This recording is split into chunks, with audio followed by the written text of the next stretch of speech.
큰 수주가 나올 수 있다고 보고 있습니다. 작년 4분기부터 거의 풀 가동이에요. 오너분의 어떤 그 배임 이슈들이 되게 있어가지고 그게 이제 완전히 해소가 됐고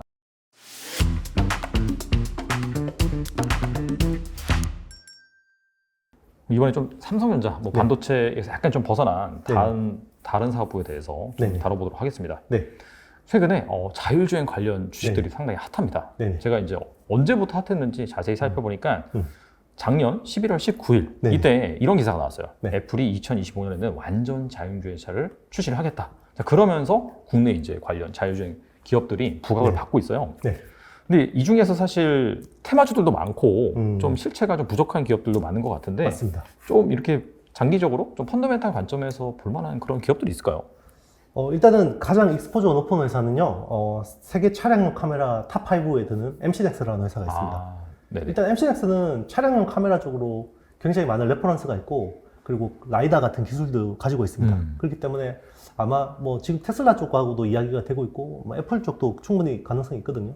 지금 현대차 쪽에 EGMP, 거기 이제 전기차 플랫폼에 뭐 누적 수주가 지금 1조 5천억까지 되고 있거든요. 아, 진짜요? 오늘 차량용 같은 경우는 보통 5년, 8년 장기 공급 계약이니까 이제 분할해서 나가겠죠.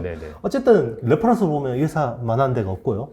그리고 이제 차량용 기판, 그리고 이제 이게 자동차가 기계장치잖아요. 지금은 엔진 차니까 기계장치에서 전자장치로 바뀝니다. 전기차나 자율주행차 같은 경우는. 그럼 전자장치로 바뀌면 기존의 수동 소자들 있잖아요. 회로를 보완해주는 뭐 MLCC라든지 인덕터라든지 저항이라든지 이런 것들이 차량용으로 그대로 들어가야 됩니다. 그러면 이제 여기에 관련된 업체가 아비코전자, 뭐 삼성전기, 사마콘덴서 뭐 이런 회사들이 수혜를 볼 수 있는 거고요. 그리고 이제 차량용 기판은 계속 많이 써야겠죠. 차량 반도체용 기판. 지금 리드 프레임을 하는 회사가 이제 해성 DS라는 업체가 있습니다. 해성 DS가 뭐 ST 마이크로, 뭐 인피니언 이런 데다가 이제 리드 프레임을 납품하기 때문에 같이 좋아지는 거라고 보시면 되고요. 그리고 전장용 부품 쪽에서 검사 장비 제일 잘하는 회사가 있습니다. 국내에서. 고영입니다. 아, 고영이요? 보시나 인터컨티넨탈, 컨티넨탈 뭐 이런 데다가 굉장히 많은 어떤 검사 장비를 납품하고 있거든요. 이미 레퍼런스가 있네요. 그러면. 있습니다. 지금 거의 뭐 세계 탑 티어 수준입니다. 그쪽은 커지면 같이 비례해서 성장하는 그림이거든요. 이런 회사들 좀 보시면 아무래도 좀 정확하지 않을까 생각하고 있습니다. 이게 사실 최근에 오르는 그런 주식들을 보면은 다 약간 좀 인포테인먼트? 그런 약간 차량용 소프트웨어 관련 기업들이긴 한데 그런 기업들보다도 약간 좀 실체가 있고 실제로 우리나라가 그런 업체들이 잘하는 그런 분야가 뭐 아시다시피 스마트폰이라든지 각종 전자기기에서 그런 만들었던 부품 이런 쪽이니까 이런 쪽은 약간 좀 실체가 있다라고 볼 수 있겠다. 그렇게 볼 수 있겠네요. 약간 좀 불편한 이야기일 수도 있는데요. 우리 옛날에 피처폰에서 스마트폰을 바뀔 때 피처폰에서 막 그 모바일용 미들웨어나 소프트웨어 하던 회사들이 스마트폰으로 됐을 때 거의 다 나가리 됐거든요. 그렇죠. 이게 사실 그게 컴퓨팅화 되면 결국은 이런 쪽 소프트웨어 쪽 이런 쪽은 빅테크 업체들이 대부분 담당을 하게 됩니다. 사실 저도 지금은 아직까지 완벽한 자율주행차가 사실 자율주행차가 지금 아직까지 컴퓨터화 됐다고 볼 수는 없잖아요. 없죠. 이렇게 된다 그러면 결국은 그 빅테크 쪽에서 아무래도 좀 소프트웨어나 이런 쪽 OS 쪽은 담당할 거라고 보고 있고요. 대신에 하드웨어는 우리나라가 철저하게 잘할 수 있고 좀 최근에 긍정적으로 보는 거는 콘텐츠 쪽. 콘텐츠 쪽도 메타버스나 관련된 콘텐츠 쪽도 우리가 많이 올라왔다. 이렇게 보고 있습니다. 그래서 CPND라고 했잖아요. 콘텐츠 뭐 네트워크 플랫폼 디바이스 쪽이면 플랫폼을 우리나라가 한다는 거는 좀 쉽지 않다. 글로벌리 어쨌든 표준을 가져가는 부분이기 때문에 그것보다는 이제 거기 하드웨어, 반도체나 디스플레이나 뭐 이제 그 관련된 부품들을 하거나 뭐 지금은 콘텐츠 쪽에서 좀 가능성이 있다. 그렇게 보고 있습니다. 이게 뭐 사실 그래서 뭐 소프트웨어 관련 기업들이 안 좋다 그런 얘기보다도 제 개인적인 생각입니다. 그렇죠. 현실적으로 이제 우리나라가 잘해 왔었고 우리나라 기업들이 원래 종사했던 그런 분야에서 시너지를 찾다 보니까 방금 말씀하신 그런 기업들이 나온 부분입니다. 세계적으로 뭔가 이 대체가 불가능한 기술이다라고 하는 수준이 아직까지는 이제 이런 쪽보다는 하드웨어 쪽이 좀 더 이제 앞서 있지 않나 이렇게 보고 있습니다. 알겠습니다. 투자하시는데 참고하시기 바라겠고요. 그 다음에 또 새롭게 떠오른 그런 IT 분야가 있어요. 로봇. 지난번에 나와주셔가지고 말미에 뭔가 이렇게 이 코로나라든지 이런 전염병이 한번 발생을 한 이후에는 약간 좀 자동화 투자, 이 로봇에 대한 투자가 많이 발생을 한다. 공교롭게도 최근에 이제 삼성전자가 이 로봇, 이게 원래 태스크포스였더라고요. 그러다가 하나의 사업부로 이제 격상을 시키면서 지금 시장에 온기가 나오고 있고 CES에서도 뭔가 로봇 관련 그런 제품들 출시가 된다. 라고 하면서 시장에 큰 바람을 불러일으키고 있는데 네. 그 로봇 같은 경우에도 네. 이게 사실 테마주가 되게 많잖아요. 맞습니다. 네. 그래서 이 중에서 좀 실체가 있을 좀 볼만한 그런 네. 기업들은 뭐가 있을까요? 약간 좀 중복돼서 나오기도 하는데요. 네네. 자, 서비스 로봇 쪽에서는 아무래도 의료 로봇을 잘하고 있는 고영이라는 회사가 있습니다. 네네. 지금 이미 그 카이메로라는 의료 로봇, 뇌수술 로봇을 만들어서 그렇죠. 지금 뭐 연세 세브란스 병원, 뭐 한양대 이런 데도 납품을 하고 있고요. 네. 이미 납품이 됐기 때문에 레퍼런스가 확실하다고 보시면 되고요. 그리고 이제 여기에 관련된 어떤 서비스 로봇 쪽에 감속기 액추에이터 같은 부품, 그리고 지금 배송 로봇 같은 것도 직접 하기도 하는 로보티즈라는 회사가 있습니다. 아, 네네. 로보티즈라는 회사가 있고, 최근에 이제 상장한 회사인데요. 청소기 로봇 쪽 하는 에브리봇. 네네네. 네, 이런 회사들 좀 주목해서 보고 있고요. 그리고 산업용 로봇 쪽은 아무래도 우리나라가 좀 잘합니다. 뭐 반도체나 이런 쪽이 워낙 잘 돼 있기 때문에. 그래서 다관절 로봇 쪽을 하고 있는 제우스라는 회사가 있고요. 그리고 반도체 로봇 하는 라운테크, 그리고 사이맥스, 반도체용 진공 챔버 안에서 움직이는 로봇, 실축 로봇 이런 것들을 하는 회사고, 그리고 감속기, 우리 로봇이 사람의 관절 같은 역할을 하는 감속기 역할을 하는 이쪽 모터 쪽 SPG 이런 회사들 좀 주목해서 보고 있습니다. 네. 이게 사실 최근에 되게 네. 주가 핫한데 네. 뭐 이런 것들은 뭐 CS 기대감 이런 것도 있기 때문에 네네. 좀 장기적으로 네네. 주가가 어느 정도 좀 네네. 많이 좀 관심이 좀 덜할 때 네네. 그때 이제 보시는 게 좋을 것 같아요. 맞습니다. 워낙 네. 변동성이 심해가지고 그렇죠. 한번 또 제대로 이제 상투를 잡다 보면은 맞아요. 또 순식간에 마이너스가 그렇죠. 막 10% 20% 나거든요. 그렇죠. 네. 이 주식시장이 아이러니한 게요. 남들의 피와 살을 먹고 자랍니다. 주식시장. 이제 그런 사람들 고점에 물려가지고 네네. 나가 떨어지면 그때부터 오르잖아요. 맞아요. 그렇죠. 집도 막 부동산도 보면 막 그 금융위기 직전에 샀다가 물렸던 거 본전 와서 팔았더니 그다음부터 날아가 버리는. 그렇죠. 맞아요. 네, 네. 그런 거 항상 그래서 좀 항상 흥분하지 말고 네. 이제 최대한 이제 좀 이렇게 대표님 말씀대로 좀 냉정하게 이렇게 해서 항상 리스트에 두고 있다가 네, 또 적절한 좋은 가격이 오면 사는 것도 네네. 방법인 것 같습니다. 알겠습니다. 네. 그리고 이제 마지막 질문이 될 것 같은데 네네. 그 대표님 채널에서 네네. 뭐 이런 콘텐츠가 있더라고요. 네네. 2022년 미운 오리에서 100조로 탈바꿈한 기업. 네. 이 부분이 참 궁금해가지고 네네. 저희 채널에서도 한번 다뤄주면 네네. 좋을 것 같습니다. 네, 어떻게 보면 약간 비겁한 주제였는데요. 제가 이제 전망했다가 좀 틀렸던 회사인데, 네네네. 다시 한번 보자. 올해 이제 이렇게 네네. 전망했던 회사들인데, 네네.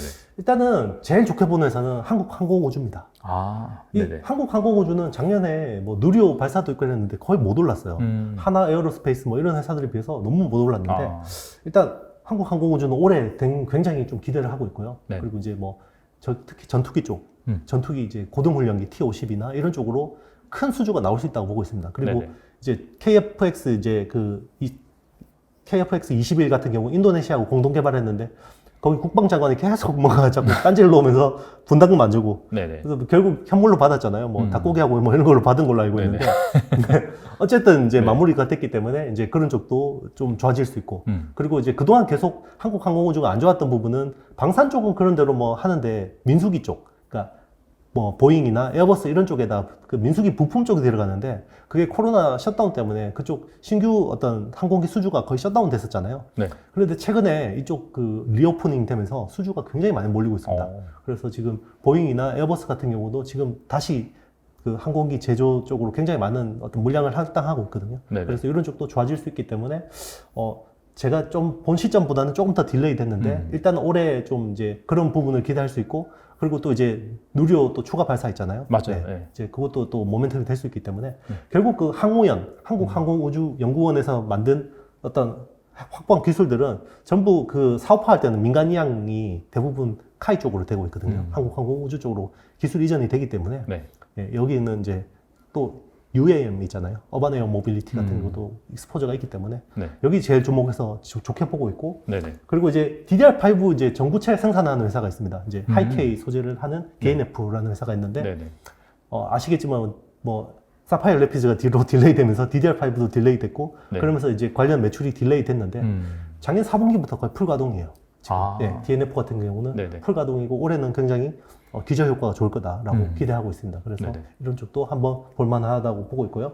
그리고 이제 최근에 오너십이 바뀌었습니다. 아이원스라는 회사가 기존에 이제 그 한솔 테크닉스 쪽으로 이제 매각이 되면서 그때 테스나도 사실 그때 오너십이 바뀌면서 한번 주가 주저앉았다가 결국 실적 좋으니까 다시 올라왔거든요.